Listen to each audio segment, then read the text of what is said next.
अध्याय 28।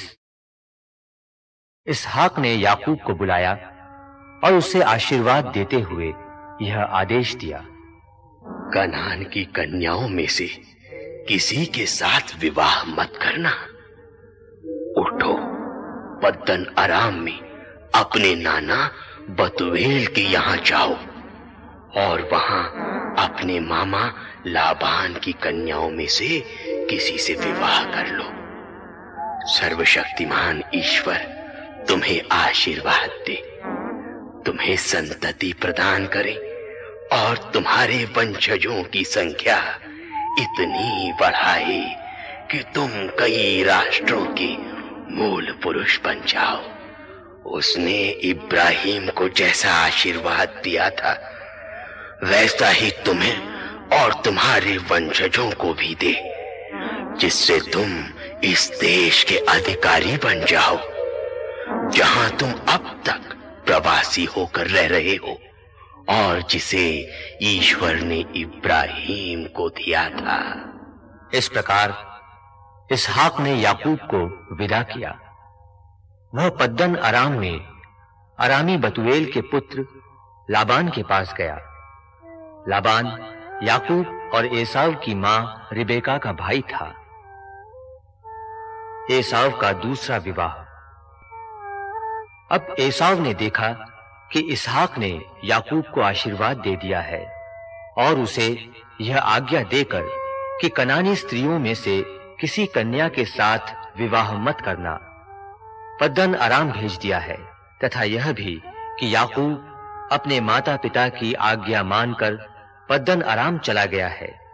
तब एसाव को मालूम हुआ कि कनानी स्त्रियां उसके पिता को पसंद नहीं है, इसलिए एसाव इस्माइल के यहाँ गया और उसने अपनी अन्य पत्नियों के सिवा इब्राहिम के बेटे इस्माइल की पुत्री और नबायोत की बहन महलत से विवाह किया।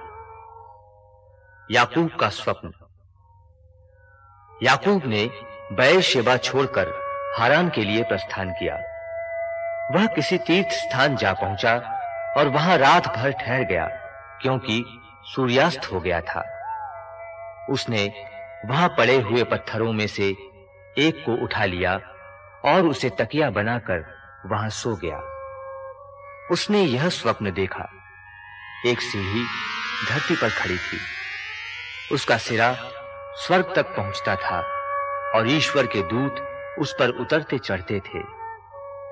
ईश्वर याकूब के पास खड़ा हो गया और बोला, मैं प्रभु तुम्हारे पिता इब्राहिम का ईश्वर तथा इसहाक का ईश्वर हूं। मैं तुम्हें और तुम्हारे वंशजों को ये धरती दे दूंगा जिस पर तुम लेट रहे हो।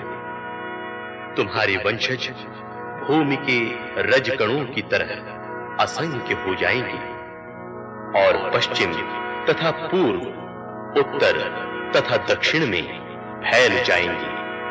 तुम्हारे और तुम्हारे वंश द्वारा पृथ्वी भर के राष्ट्र आशीर्वाद प्राप्त करेंगे। मैं तुम्हारे साथ रहूंगा। तुम जहां कहीं भी जाओगे मैं तुम्हारी रक्षा करूंगा और तुम्हें इस प्रदेश वापस ले जाऊंगा, क्योंकि मैं तुम्हें तब तक नहीं छोड़ूंगा जब तक तुमसे जो कहा उसे पूरा न कर दूं।